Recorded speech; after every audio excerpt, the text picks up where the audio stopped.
todos.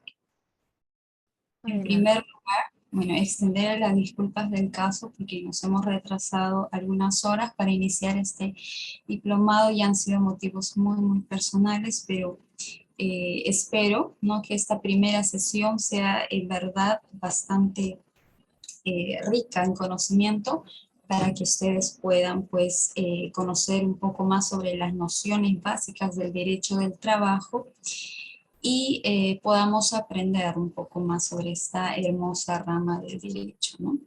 Entonces, no sé si puedo compartir pantalla. ¿Me permite? ¿Me confirmas, por favor, si es que se ve? ¿Mm?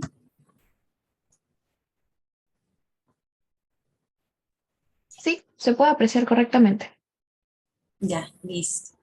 Muy bien, entonces en esta sesión, la primera sesión del diplomado, hablaremos acerca de aspectos generales del derecho del trabajo, ¿no? En una primera parte abordaremos acerca de los principios del derecho del trabajo.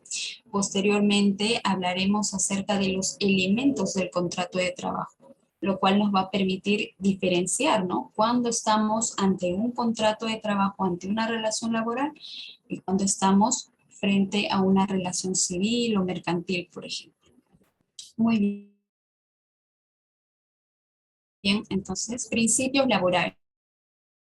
Los principios del derecho. ¿Por qué son importantes los principios laborales? Para los laborales. ¿De qué manera se van a aplicar? Su aplicación es absoluta. Entonces, vamos a tratar de responder estas interrogantes, ¿no?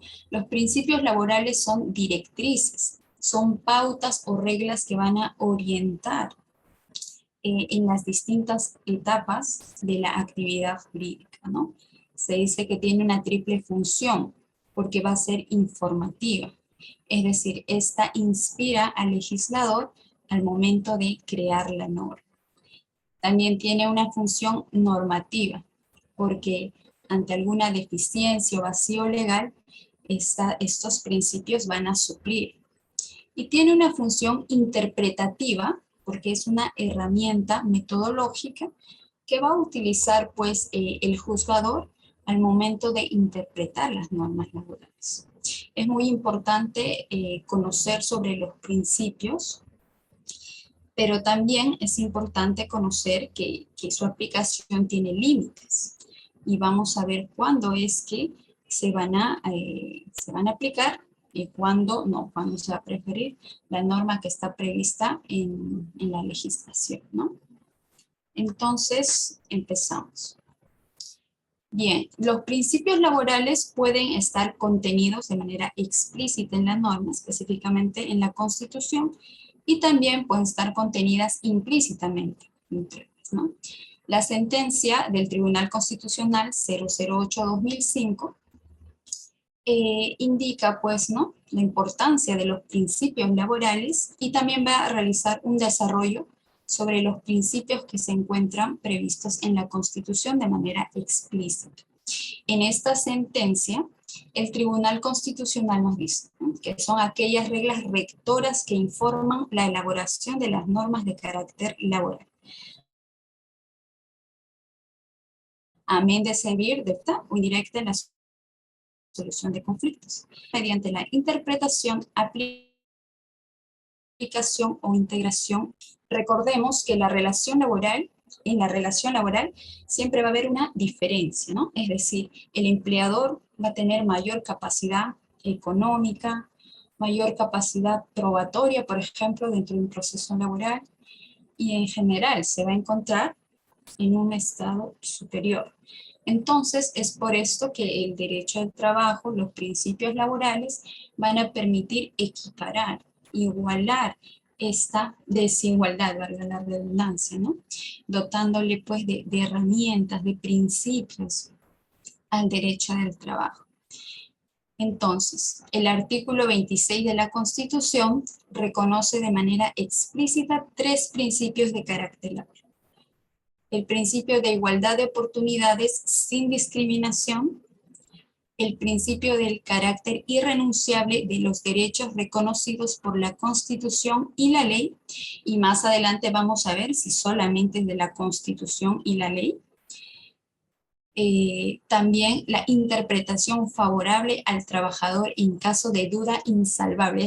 Este término, duda insalvable, hay que tenerlo muy en cuenta porque más adelante vamos a ver también a qué hace referencia, ¿no?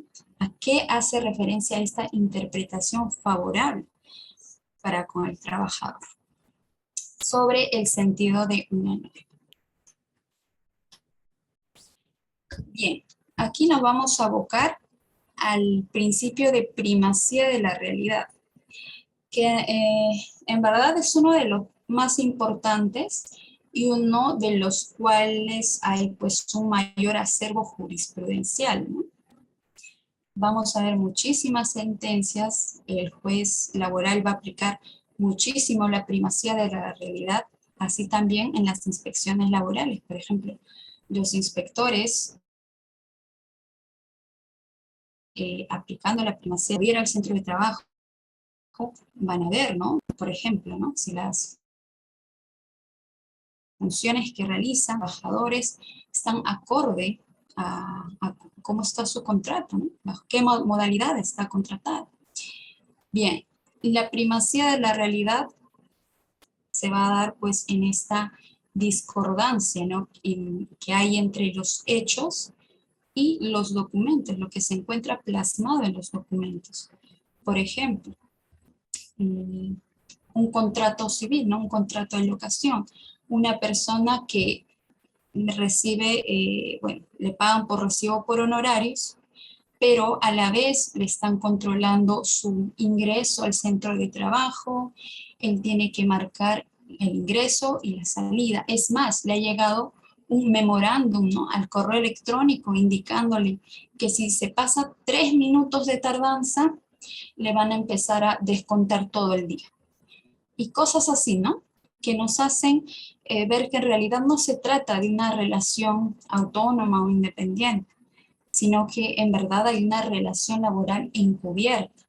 Entonces, justamente con la primacía de la realidad es que vamos a dar la preferencia a los hechos, a lo que ocurre en la realidad, en la práctica, por sobre lo que se encuentra previsto, plasmado en los documentos, en los contratos, etc. Porque recordemos también que muchas veces las empresas pues utilizan, ¿no?, distintas modalidades para encubrir verdaderas relaciones laborales. Entonces, aquí recordemos que hay una preferencia por los hechos por sobre lo que se encuentra plasmado en los documentos. Y esto lo recoge, ¿no?, el Decreto Supremo 00397-TR en su artículo 4, y lo voy a leer textualmente. Dice: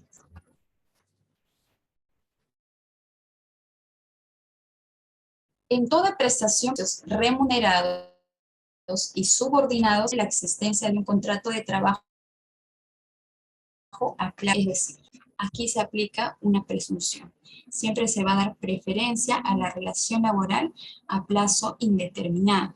Así también, en la nueva Ley Procesal de Trabajo, por ejemplo, en el artículo 23, numeral 2, hace mención pues a la famosa presunción de laboralidad, ¿no?, en la que nos dice que basta que se acredite una prestación personal, una prestación personalísima de servicios para que el juez, aplicando pues esta presunción de laboralidad, reconozca un vínculo laboral de naturaleza indeterminada. La única situación que puede revertir esto es que la otra parte, en este caso el empleador, presente pues documentos o cualquier otro medio probatorio, ¿no?, que acredite que los servicios que se brindaban no eran de naturaleza laboral, sino eran independientes, eran autónomos, se trataba de un contrato civil o mercantil, por ejemplo, ¿no? Va a tratar de destruir la presunción de laboralidad a través de estos medios probatorios.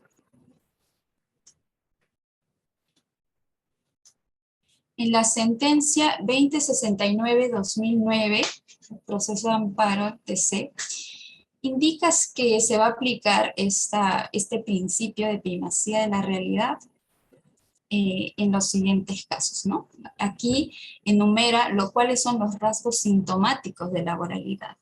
Es decir, cuando estamos frente a un contrato civil, por ejemplo, y se dan estos rasgos sintomáticos de laboralidad, entonces el juez laboral debe tenerlo en cuenta. El primero, el control sobre la prestación desarrollada o la forma en que ésta se ejecuta.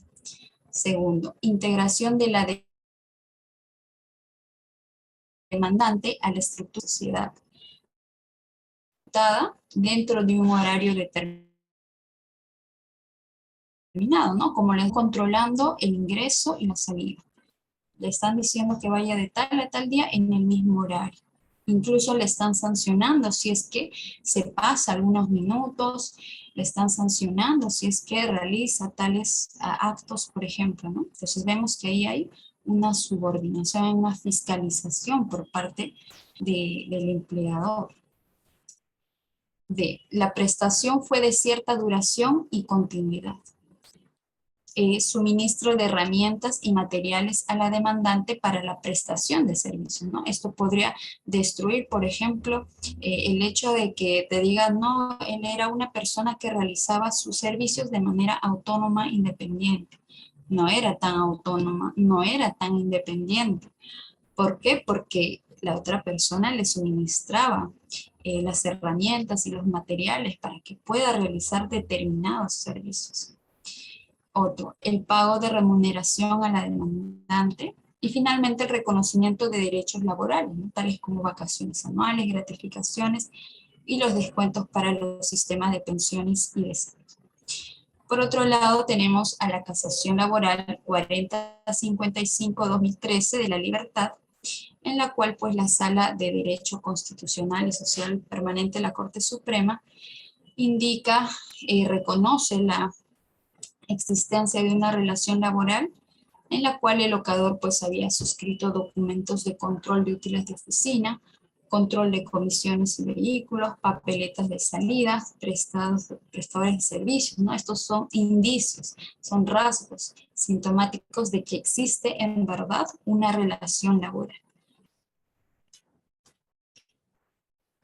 Entonces seguimos.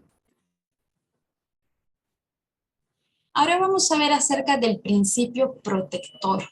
Justamente decíamos, ¿no? Desigualdad trabajador frente a, ya sea en la capacidad probatoria, la empresa, el empleador va a tener un mayor acervo documentario, lo cual le va a permitir frente a un proceso laboral, le va a dar mayor ventaja, quizá ocultando cierta documentación. Entonces, ante ello, en caso la norma no prescriba específicamente un hecho, entonces estos principios van a tratar de suplir y van a tratar de equiparar esta desigualdad. En la sentencia 10777-2006, proceso de amparo, el Tribunal Constitucional considera que a partir del principio protector, nuestro derecho del trabajo ostenta una preferencia por la relación laboral a plazo indeterminado. Y esto se condice justamente con el artículo que acabo de leer, ¿no? Que cuando hay una prestación personal, subordinada y remunerada, se va a presumir que hay una relación laboral de naturaleza indeterminada. Y también allí se va a aplicar uno de los principios que vamos a desarrollar más adelante y que es el principio de continuidad, por ejemplo, ¿no? Ya lo vamos a ver más adelante. El indubio pro operario, que es parte del principio protector. He escuchado por ahí de manera errada que este principio, el indubio pro operario, va a favorecer, por ejemplo, cuando el juzgador tenga duda en caso de cuáles son los hechos que han ocurrido, que se debería aplicar, pues, ¿no? El indubio pro operario y favorecer al trabajador, ¿no? En caso haya duda de los hechos, lo cual es totalmente falso. El indubio pro operario no se va a aplicar en temas fácticos, por ejemplo, ¿no? Cuando haya dudas sobre los hechos que han ocurrido. Tampoco, por ejemplo, en materia probatoria, es decir, que aquí tenemos, si tenemos duda, ¿no? Que el juez tenga duda, ¿qué medio probatorio va a acreditar? Porque están aseverando las partes. Entonces, no quiere decir que va a aplicar en indubio pro operario y va a favorecer al trabajador en cuanto a valoración probatoria se trata. Esto básicamente es en cuanto a la interpretación de las normas y la aplicación de las normas, lo cual hay que tenerlo muy en cuenta. El indubio pro operario está reconocido expresamente en el artículo 26 de la Constitución. También ha sido desarrollada en la sentencia 8/2005, proceso de inconstitucionalidad, que lo comenté también al inicio y en el cual también se encuentra contenido, pues, ¿no? Los principios de igualdad, por ejemplo, e irrenunciabilidad. Eh, el requisito esencial, la duda insalvable, ¿no? Justamente este término que les comenté que les ponga mayor énfasis al inicio, porque, reitero, no se va a aplicar este indubio pro operario en cualquier situación en el que el juzgador pues tenga duda, ¿no? De aplicación, sino cuando haya, por ejemplo, dudas sobre la interpretación de las normas y ya se haya tratado de interpretar con las distintas formas de interpretación que la doctrina más o menos desarrolla 12 a 14, ¿no? Puede ser la interpretación gramatical, extensiva, lógica, sistemática, estricta, teleológica, etc. Cualquier tipo de interpretación ha tratado de interpretar y no hay pues una conclusión, ¿no? Entonces, ante esto, ante esta situación, va a aplicar la interpretación que le sea más favorable al trabajador.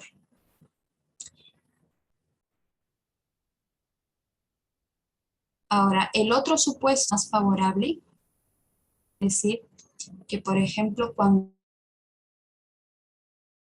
haya que son aplicables a un caso en concreto, se va a aplicar la norma que sea más favorable al trabajador. Reitero, esto no se aplica este principio en el caso fáctico o probatorio, por ejemplo, sino en temas de interpretación y aplicación de las normas. Es importante recordarlo, es importante tenerlo en cuenta. Por otro lado, tenemos a la condición más beneficiosa. En la casación laboral número 12470-2014 de Cusco, se aludió a esta regla para considerar la invalidez de un contrato por suplencia suscrito con posterioridad a un contrato desnaturalizado por servicio específico. Este caso es de un trabajador del Poder Judicial, por ejemplo. Y este trabajador había sido contratado por servicio específico y después fue contratado de manera accidental, ¿no? Un contrato accidental por suplencia. Entonces, va a un proceso judicial y reconocen que durante ese periodo que fue contratado por servicio específico, se había desnaturalizado. ¿Por qué? Porque en realidad ni siquiera se detallaba cuál era el servicio específico que iba a desarrollar, cuál era el tiempo que iba a desarrollar estas actividades y que además, pues, el empleador, en este caso el Poder Judicial, rotaba al trabajador, ¿no? De una sede a otro órgano jurisdiccional. Entonces, esta relación laboral se desnaturaliza y se tiene, pues, ¿no? Se reconoce que es una de naturaleza indeterminada. Pero posteriormente, como había un contrato de suplencia, evidentemente este contrato de suplencia iba a ser el trabajador, porque él iba limitado a la estabilidad laboral, ¿no? Recordemos que la suplencia, cuando el trabajador principal vuelve a su puesto de trabajo, entonces el trabajador suplente termina allí su prestación. Entonces, aquí pues aplicando la condición más beneficiosa para el trabajador, se le reconoce el primer periodo, ¿no? Y se le da pues la naturaleza laboral, perdón, el vínculo laboral de naturaleza indeterminada. Se reconoce esto y en adelante. Además, aquí también se va a aplicar el principio de continuidad. ¿Por qué? Una vez más, ¿no? Como decimos, el derecho del trabajo ostenta una preferencia por la relación laboral a plazo indeterminado. Por su parte, el Tribunal Constitucional considera que la aplicación de este principio está sujeta a 4 consideraciones siguientes. La primera, existencia de una norma jurídica que como proceso de interpretación ofrece varios sentidos. Eso es lo que decíamos primero, ¿no? El indubio pro operario. Cuando haya varios sentidos de interpretación, se va a optar por el que favorezca más al trabajo. Otro, imposibilidad lógico-axiológico de dirimir esta duda mediante la utilización de cualquier método de interpretación admitido como válido por el ordenamiento nacional. Esto también ya lo comentamos en la lámina anterior. Obligación de adoptar como sentido normativo aquel que ofrece mayores beneficios al trabajador, condición más beneficiosa al trabajador. Imposibilidad del operador de integrar la norma, ya que el principio no se refiere a suplir la voluntad de éste, sino a adjudicarle el sentido más favorable al trabajador, ¿no? Reiteramos, no se trata de beneficiarlo en cuanto a dudas o en valoración probada.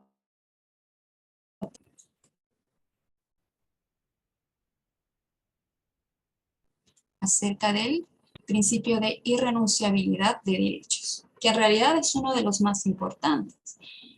Bueno, diría yo el más importante. ¿Por qué?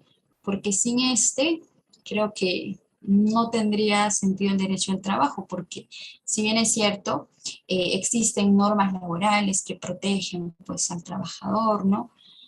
Pero ¿qué pasa si el trabajador, por ejemplo, dice frente, ¿no?, a las falsas promesas quizá de un mal empleador, renuncia a ciertos derechos, a los derechos que, bueno, se encuentran contenidos, ¿no?, en la legislación? O también por miedo a represalias de su empleador o de que lo desvincule del centro de trabajo. Entonces, es la importancia, ¿no? Esta va a regular la autonomía de voluntad del trabajador, porque le va a decir, y acá se ve un poquito el sentido paternalista, quizá, ¿no? Protector con el trabajador, porque le va a decir, no puedes renunciar a todos tus derechos. Hay derechos a los que tú no puedes renunciar porque se te están parando. Entonces, ¿qué se entiende por renuncia? En la sentencia 8/2005, que estamos haciendo referencia desde que iniciamos esta exposición, se desprende que renunciar significa despojarse de, permutarlos, ¿no? ¿A qué derechos no puede renunciar el trabajador? Como comentábamos al inicio también, en las normas, bueno, dice, ¿no?, que no se puede renunciar a las normas imperativas que se encuentran contenidas en la Constitución y la ley. Pero ¿qué pasa con los convenios colectivos, por ejemplo? ¿Se puede renunciar a los beneficios, a los derechos obtenidos a través de un convenio colectivo? Esto sobre el constitucional y también el Tribunal Constitucional 2005 considera que este principio se proyecte, o dice, no se va a aplicar para los convenios colectivos, solamente sobre la Constitución y la ley, los derechos contenidos en la Constitución y la ley, ¿no? Es como que no hace una mayor extensión o razonamiento sobre esto, simplemente se basa en lo que dice, pues, la Constitución, ¿no? Y dice que solamente las normas contenidas en la Constitución y la ley. Y dice que no se proyecta sobre los convenios colectivos, pero la Corte Suprema en la casación laboral 6072-2012 del SANTA proscribe, por ejemplo, dice, ¿no? Que la posibilidad de renuncia a un convenio colectivo de manera individual. O sea, dice que no se podría renunciar cuando se trate de un convenio colectivo que beneficia a un trabajador de manera individual, ¿no? Pero, ¿por qué? Más adelante vamos a ver que cuando se trata de un convenio colectivo, pero que se trate en realidad de todos, ¿no? De manera colectiva, allí sí va a tener cierta inclinación a que se pueda reducir ciertos derechos, ¿no? Por ejemplo, dice, guarda sentido porque lo contrario sería, restarle eficacia a la negociación colectiva. Sería como desincentivar la negociación colectiva, ¿no? Si es que no se protege también a los trabajadores que se encuentran beneficiados o se les ha reconocido derecho a través de los convenios colectivos. Entonces te dice, de manera individual al trabajador sí se le protege, es decir, él no puede renunciar si se trata de manera individual. Pero en la casación laboral 10712-2014 sigue la misma línea, pero dice que sí se permite la negociación colectiva in peius, es decir, que sí podrías negociar con el incluso restando derechos, cambiando, modificando los convenios colectivos in peius. O sea, entonces, esta es la diferencia, ¿no? Que sí se protege cuando se trata de un convenio colectivo de manera individual, pero cuando se trata de manera colectiva, propiamente dicha, sí se puede incluso negociar in peius, ¿no? En menor, reduciendo algunos derechos. Por otro lado, habla de los excesos a la ley que no están protegidos por el principio de irrenunciabilidad. Por ejemplo, si yo con mi empleador he pactado que mi remuneración va a ser tal, entonces él de manera unilateral, ¿no? Su decisión unilateral decide darme ciertos beneficios, quizá un pago de viáticos extra o alimentos o cualquier otro, pues, ¿no? O cualquier otro beneficio que ha sido dado de manera unilateral. Si un día decide quitármelos, entonces no podría alegar que se ha vulnerado el principio de irrenunciabilidad de derechos, porque este ha emanado pues de la decisión unilateral del empleador. Y sí puede ser materia de renuncia. El siguiente.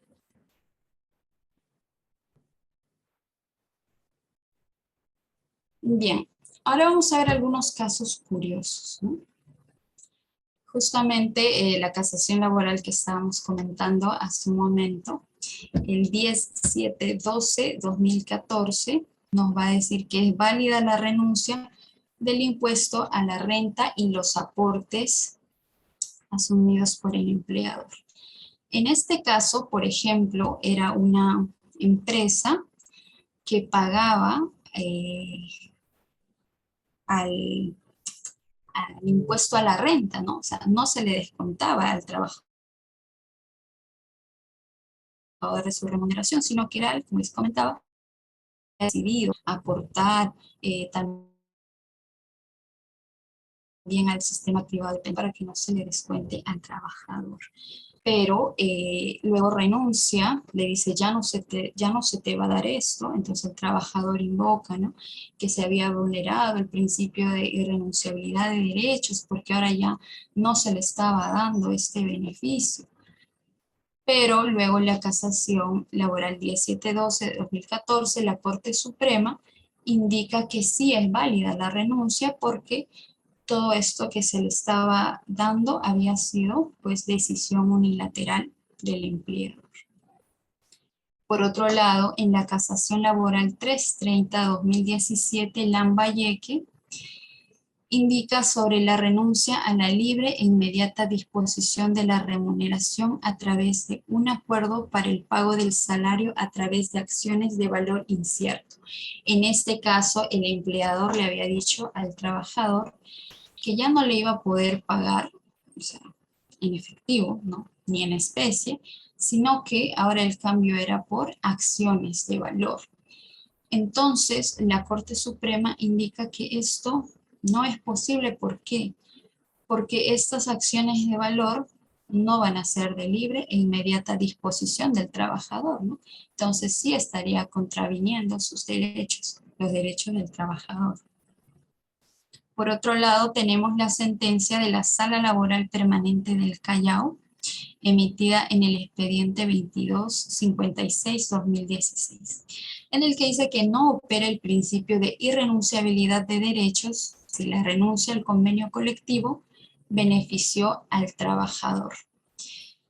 Por ejemplo, en este caso, sí ampara, en la Corte Suprema sí ampara que se renuncie, ¿no?, a los beneficios que había obtenido el trabajador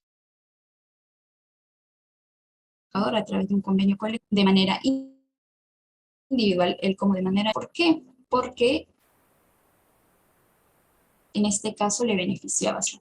Tú a través del convenio colectivo recibes, por ejemplo, ¿no?, 60 soles. Pero yo, si es que tú renuncias a estos beneficios que has obtenido a través del convenio colectivo, te voy a subir el sueldo porque estamos haciendo una reorganización de remuneraciones, entonces queremos tener un mejor, queremos remunerar mejor a nuestros trabajadores. Pero si no renuncias, entonces no se te va a poder. En este caso, la renuncia era beneficiosa al trabajador, ¿no?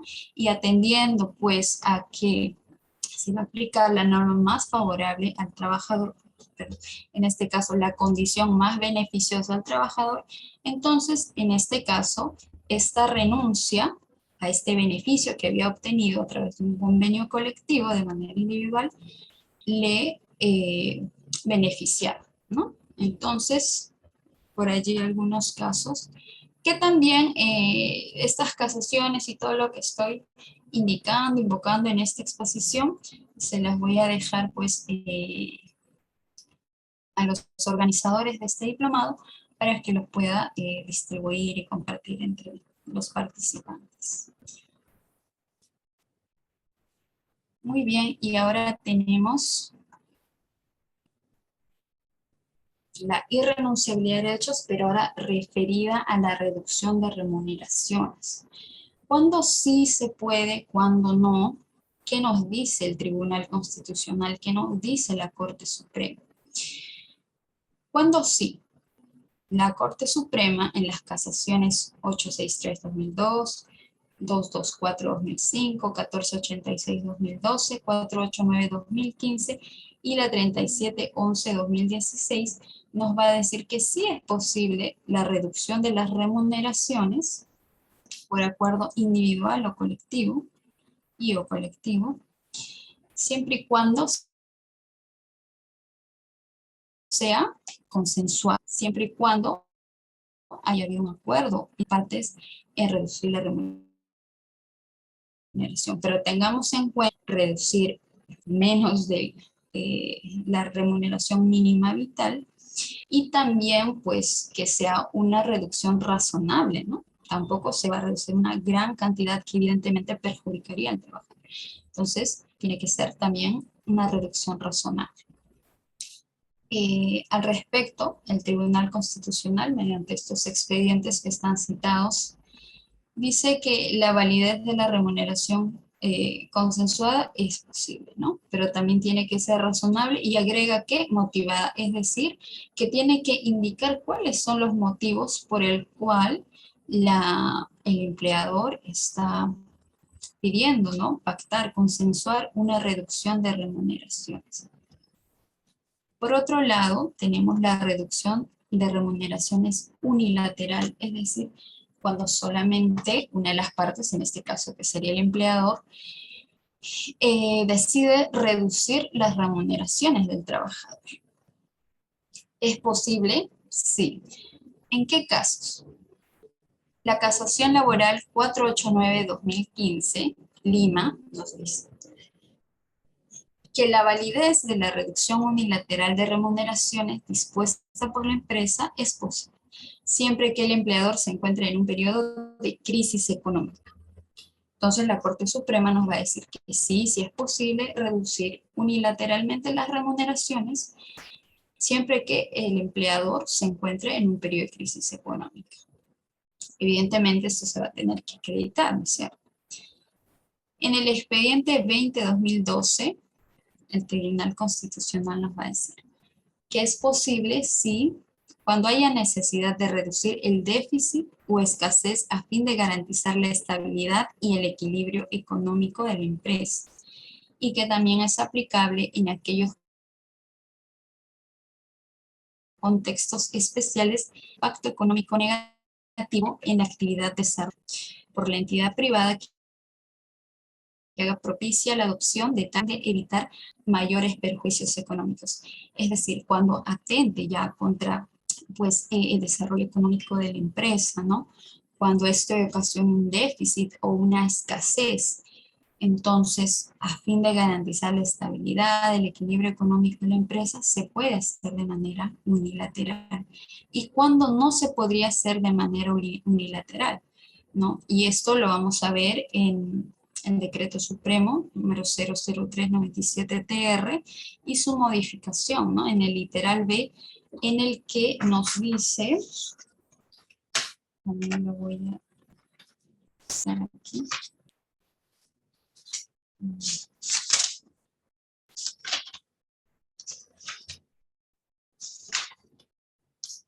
Aquí está, dice, la reducción inmotivada de la remuneración o de la categoría se considera como acto de hostilidad equiparable al despido.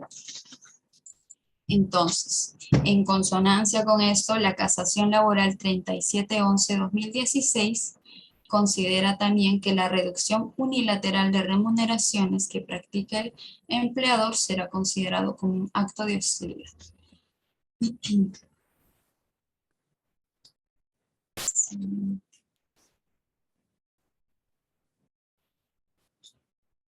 Ahora vamos a ver el principio de continuidad laboral. ¿A qué hace referencia el principio de continuidad laboral? ¿Cuál es su importancia? Está relacionado con todos los principios y vamos a ver desde qué extremos. Bueno, pues el principio de continuidad laboral va a dotar de eficacia el derecho al trabajo y justamente en consonancia con lo que prescribe, ¿no? El artículo 4 del Decreto Supremo 00397-TR, en el que dice, y reiteramos, en toda prestación personal subordinada se presume la existencia de un vínculo natural.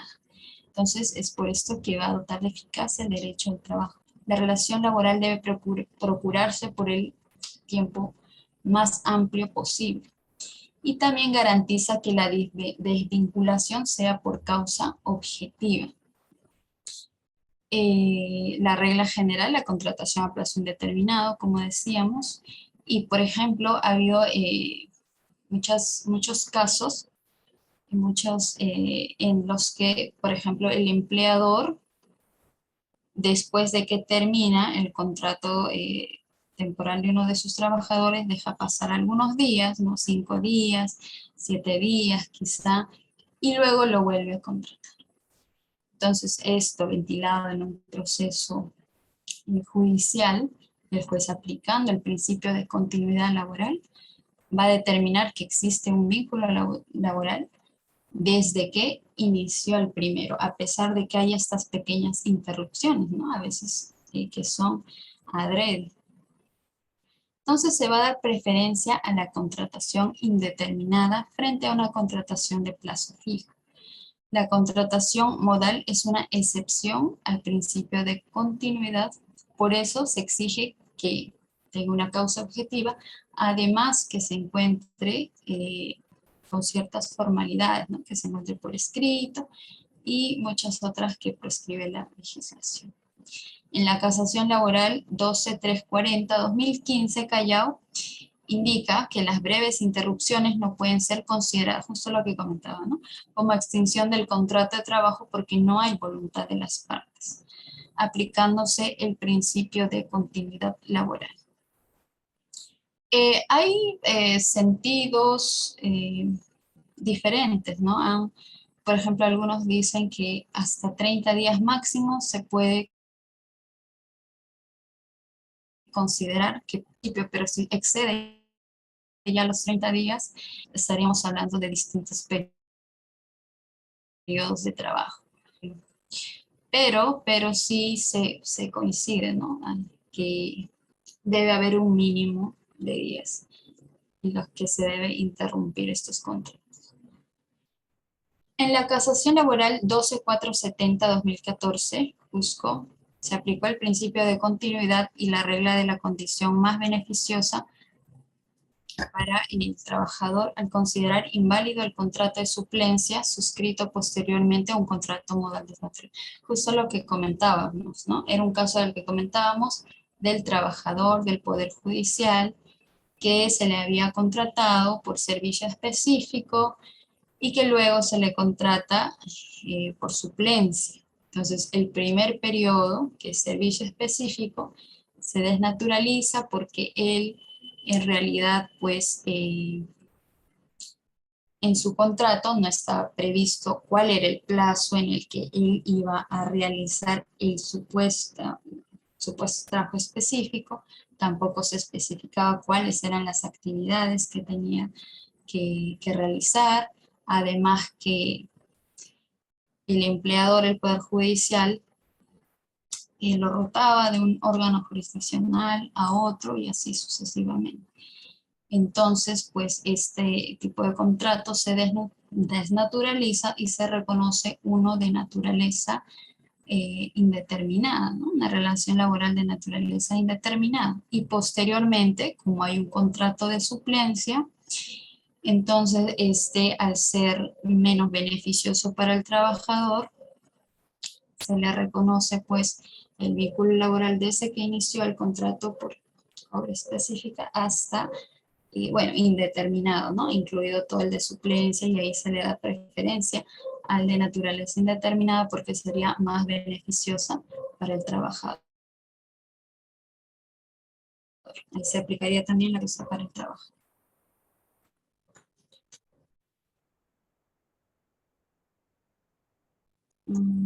Sí. Ahora vamos a ver acerca del principio de igualdad. ¿A qué nos referimos? Y creo que la palabra ayuda bastante, ¿no? A la igualdad ante la ley, igualdad de oportunidades, que es lo mismo que igualdad de trato, pero en este caso, en el ámbito laboral, es igualdad de oportunidades. No implica tratos iguales, sino equitativos. Porque, por ejemplo, hay casos de discriminación positiva, por ejemplo, ¿no? En el caso de personas con discapacidad también, el derecho del trabajo le da una protección especial también, porque en los centros de trabajo, por ejemplo, se va a indicar que debe haber un número determinado de trabajadores a los que se le dé la oportunidad, ¿no?, a las personas con discapacidad. Ahora, este principio de igualdad no solamente se aplica durante la relación laboral, sino también antes y después. Antes porque, por ejemplo, en procesos en los que se va a concursar por una plaza o en los que hay convocatoria, por ejemplo, laboral, entonces ahí también se tiene que aplicar el principio de igualdad. No se puede hacer diferenciación por motivos de raza, de sexo, de religión, todo ello, ¿verdad? Ahora, también está lo que es la igualdad salarial, y esto lo desarrolla la Casación Laboral 915-2018. La Corte Suprema determina pues que para establecer diferencias remunerativas se debe evaluar los siguientes factores. 1, la empresa proveniente, la trayectoria laboral, las funciones que están realizando, la antigüedad en el cargo, el nivel académico alcanzado y la capacitación profesional, ¿no? Por ejemplo, dos trabajadores en esas actividades, pero uno está más capacitado, estudia más, quizá tiene grados académicos más altos, entonces se le va a dar ciertas preferencias. La responsabilidad atribuida, la experiencia y el bagaje profesional, ¿no? También se va a dar importancia a la experiencia del trabajador, a la experiencia profesional.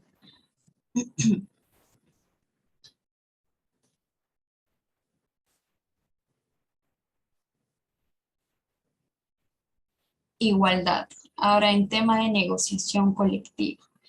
El producto de la negociación colectiva por un sindicato minoritario alcanza a todos los trabajadores, incluso a los no afiliados. Entonces aquí hablamos ya de sindicatos minoritarios, ¿no?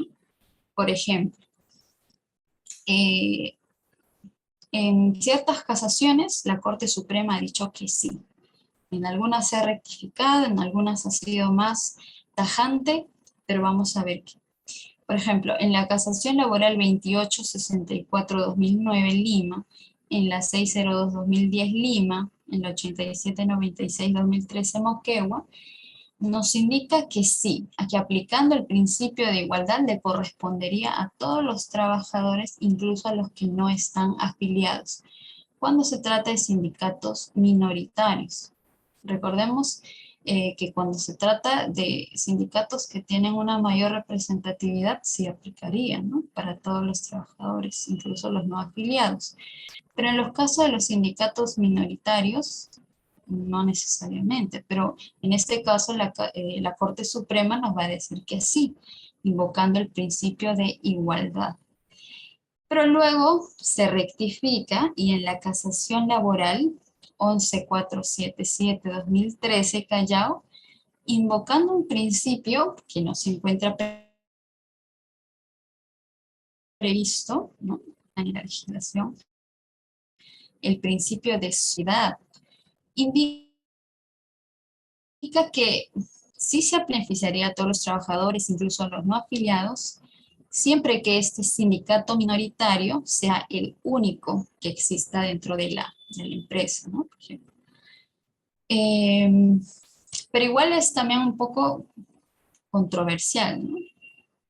Además porque invoca un principio que no existe y en realidad que es un remedio del principio de igualdad, ¿no? Entonces, vamos a ver ahora cuándo dice que no. Por ejemplo, en la casación laboral número 12885-2014 Callao, indica que extender el producto de negociación colectiva de un sindicato minoritario para todos los trabajadores, incluso no afiliados, vulnera la libertad sindical. ¿Por qué? Porque los que se encuentran afiliados pues dan su cuota sindical, están allí en la lucha constante por sus derechos, se sacrifican, ¿no? Realizan todas sus labores que han determinado el sindicato. Pero esto va a beneficiar a los que no están afiliados, a los que no están dando las cuotas, a los que no están allí constantes. Entonces ahí dice que pues no, que esto vulneraría la libertad sindical. Entonces por eso dice que no le correspondería. Y en la casación laboral 7248-2015 Lima, dice que la eficacia del producto de la negociación colectiva depende de la representatividad del sindicato, que en realidad va a depender de la representatividad del sindicato. Y ahora una reciente casación 2019 indica, pues no, que si tiene una representación mayoritaria, va a alcanzar a todos los trabajadores, incluso a los no afiliados. Cuando es minoritaria, es decir, menos del 50% de los trabajadores se encuentran afiliados a este sindicato. Principio de razonabilidad. Y aquí el nombre también ayuda bastante, ¿no? Porque, ¿qué es lo razonable? ¿Cuándo se va a aplicar el principio de razonabilidad?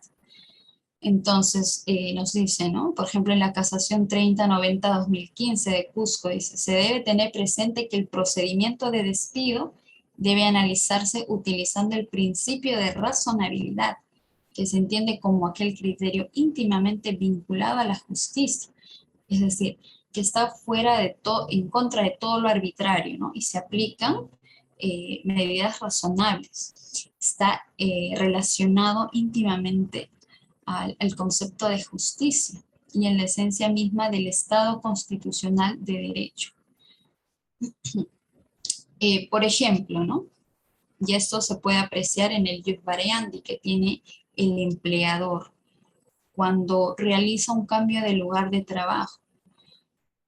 No lo va a mandar a otra provincia, ¿no? Porque esto estaría yendo en contra del principio de razonabilidad. Por ejemplo, si lo va a cambiar el lugar de trabajo, podría ser en un lugar que se encuentre cerca donde estaba antes o por lo menos dentro de Lima, ¿no? Para no perjudicar al trabajador. También en el caso, por ejemplo, del pago de viáticos, ¿no? Digamos, a una persona le dan por viáticos de pasajes de almuerzos 150 soles diarios, que no está nada mal, y le dan 150 soles diarios, y pues esta persona, ¿no? Como un caso alguna vez escuché, en el que gastaba 100 soles cada día por almuerzo, solamente por almuerzo. Entonces, esto cuando se ventila en un proceso judicial, el juez le pregunta, ¿no?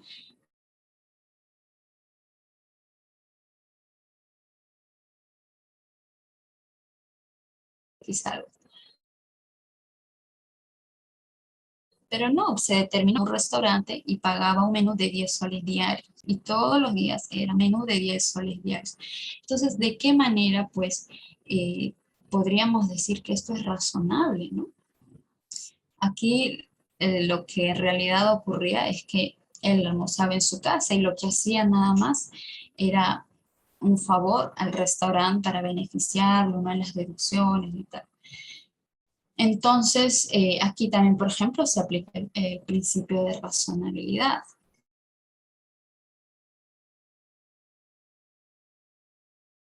De trabajo. Digamos que a un abogado que sí es dependiente, no tiene un contrato de trabajo, y le dicen, ¿por qué tú no presentaste tal apelación, ¿no? ¿Por qué no tuviste en cuenta el plazo que tenías para presentar tal recurso impugnatorio, ¿no? Y él diga, es que en mis actividades o en mi contrato no dice precisamente que tengo que hacer eso.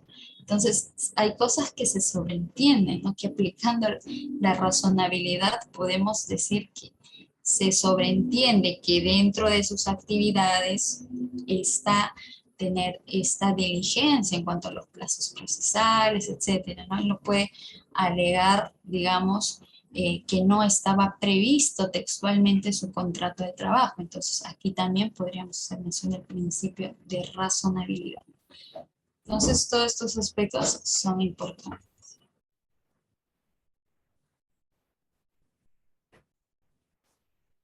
El principio de buena fe. Básicamente es un comportamiento adecuado, ¿no? Es tener esta confianza recíproca entre las partes al momento de suscribir un contrato de trabajo. El extinto profesor jurista Pla Rodríguez dice, el contrato de trabajo y obligaciones de orden exclusivo, sino también personal, estable y continuada en la cual se exige la confianza recíproca que debe haber entre las partes, ¿no? En encontradas direcciones y sobre todo por un periodo prolongado para el debido cumplimiento de estas obligaciones y el adecuado mantenimiento de esas relaciones. Resulta importantísimo que ambas partes actúen de buena fe. Esto ha sido recogido en la casación 6503-2016. Por ejemplo,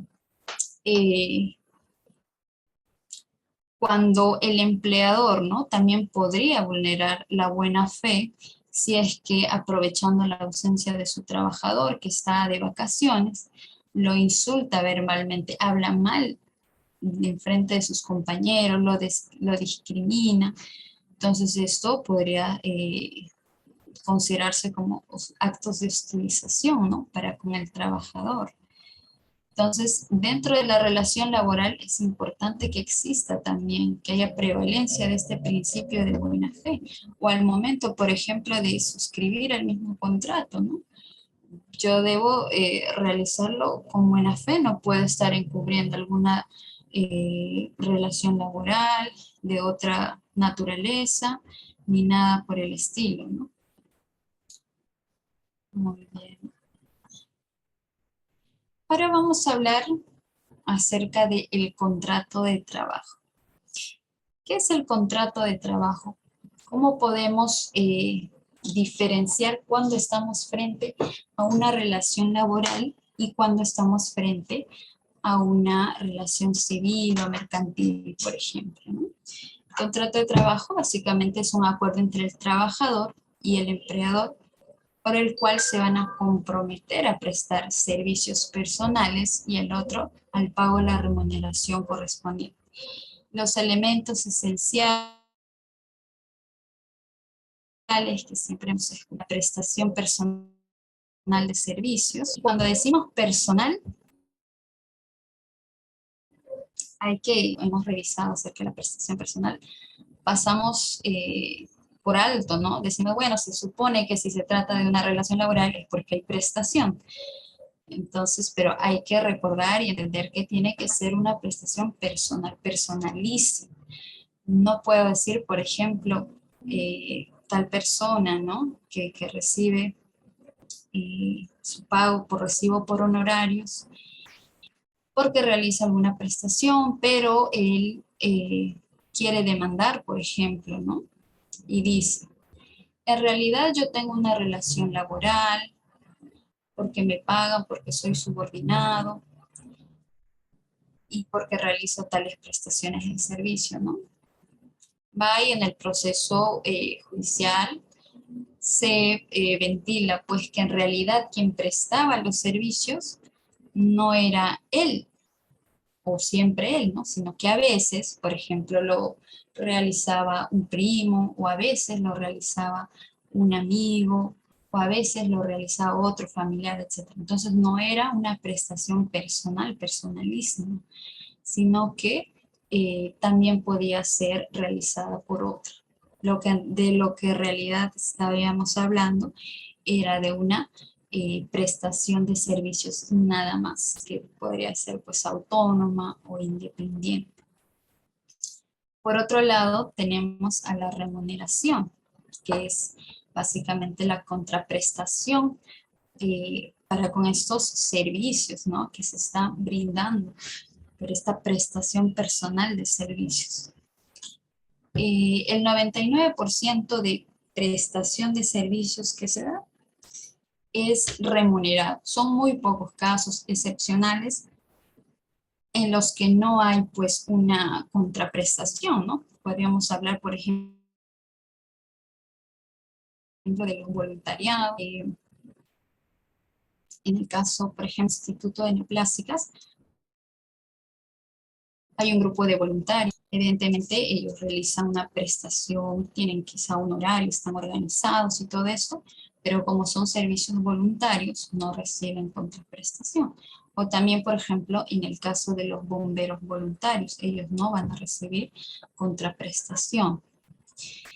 Y el último elemento, y el cual también es uno de los más importantes, el cual nos va a permitir diferenciar cuando estamos ante una relación laboral, es la famosa subordinación.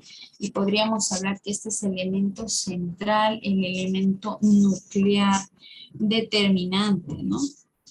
Por ejemplo, como decía al inicio, si una persona recibe órdenes, si una persona, digamos, está bajo un contrato de locación, pero en la realidad de los hechos es que a él están controlando el horario de ingreso, el horario de salida, quizá por allí le han mandado una felicitación, tiene su correo corporativo, también quizá lo están sancionando, quizá también lo está le han mandado un memo o algo por el estilo, ¿no?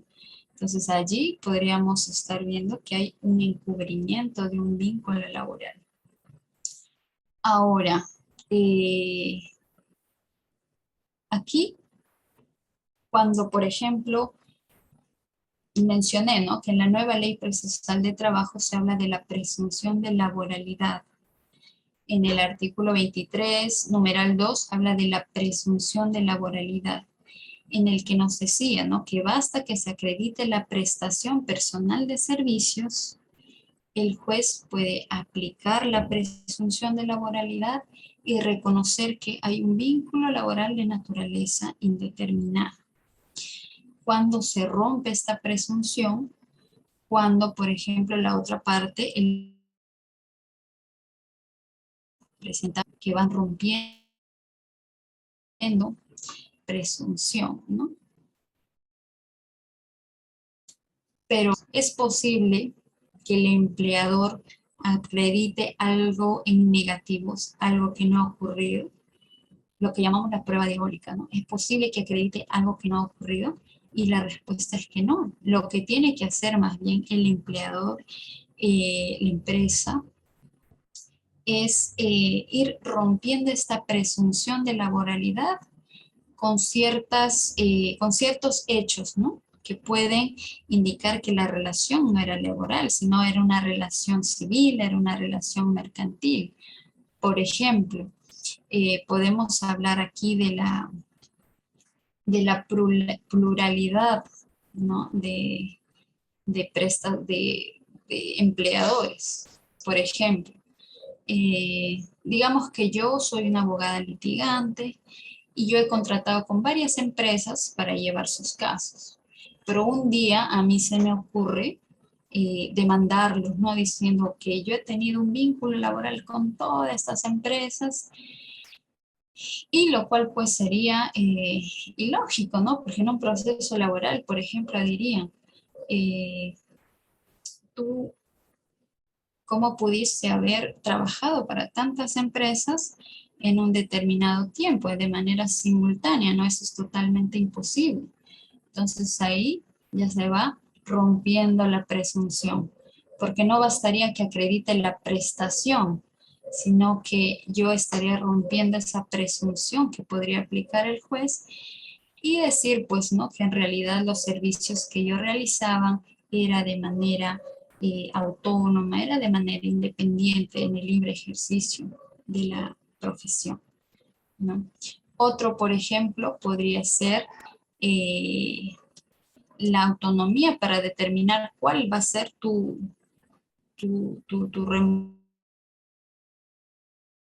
remuneración, ¿no?, tu pago. Por ejemplo, no sería lo mismo que empleador, mejor dicho, una empresa, ¿no? Melanie, yo como abogada litigante, Melanie, tenemos, por ejemplo, una audiencia en la Corte Suprema y queremos que informes, que representes a nuestra empresa. Por favor, dinos cuánto son tus honorarios, ¿no? Ya, ese es correo 1. Correo 2. Melanie, tenemos que interponer un recurso de apelación y quisiéramos que se haga dentro del plazo, pero queremos que nos digas cuánto va a ser tus honorarios. Y 3, por ejemplo, Melanie, queremos una asesoría para tal caso, quisiéramos que nos digas cuánto es tus honorarios por la consulta nada más. Entonces, esa capacidad que tendría yo para decidir cuánto sería el pago de mis honorarios, pues ya iría rompiendo esta presunción, ¿no? Que en el caso yo quisiese acreditar que hay un vínculo laboral por solamente haber prestado servicios para determinada empresa, ya se estaría rompiendo porque yo podría decidir cuáles serían mis honorarios. Y otro, por ejemplo, también la libre disposición del tiempo que tuviera yo. Porque no sería lo mismo, por ejemplo, que la empresa me diga, Melanie, vas a representar a nuestra empresa en la audiencia de la Corte Suprema y tienes que ir en tal fecha. O sea, ya te está dando órdenes, ¿no? Es ahí la diferencia. Por otro lado, la libre disposición de tu tiempo. Por ejemplo, no sería lo mismo que la empresa me mande un correo a mí y me diga, Melanie, por favor, necesitamos reunirnos con tales personas, quisiéramos saber de qué día dispones de tiempo para reunirnos y tal. Diferente sería que me digan, Melanie, tú tienes que ir en tal fecha, tal, tal, tal. Entonces ahí ya se va rompiendo. Si es que yo puedo decidir sobre mis tiempos, si es que yo he prestado servicios para varias empresas, por ejemplo, con esto ya yo iría rompiendo esta presunción de laboralidad, que en el caso de que se me ocurra demandar, por ejemplo, a alguien y que se me reconozca la relación laboral, ya pues ya no sería posible, ¿no? Porque ya se estaría acreditando lo contrario.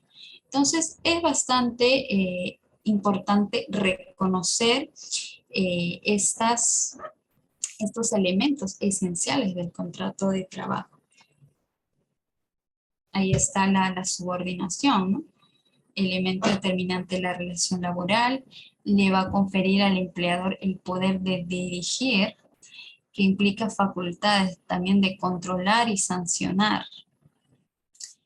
Admite límites. ¿Cuáles son los límites? Los derechos fundamentales del trabajador, por ejemplo. No puede sobreexcederse y vulnerar los derechos del trabajador. Además que el contenido del contrato, objeto de la prestación, lugar, jornada y horario, salvo las modificaciones razonables. Entonces, con esto estaríamos ya terminando la exposición, y para rememorar todo lo que hemos hablado otra vez, las conclusiones, ¿no? Uno, la importancia de conocer cuáles son los principios del derecho de trabajo, cuáles son sus funciones, porque estas van a ser orientadoras, nos va a ayudar en cuanto a la interpretación, va a ayudar en cuanto a la inspiración al legislador al momento de la creación de las normas, y también su función normativa, ¿no? Porque las va a aplicar ante, por ejemplo, el vacío o deficiencia de la ley. Recordar que algunas están contenidas explícitamente en la Constitución y algunas de manera implícita. El principio de continuidad, pero lo podemos apreciar del Decreto Supremo 00397-TR, así también el principio de primacía de la realidad en el mismo artículo, y también en la nueva Ley Procesal de Trabajo, por ejemplo, en el artículo 23, numeral 2.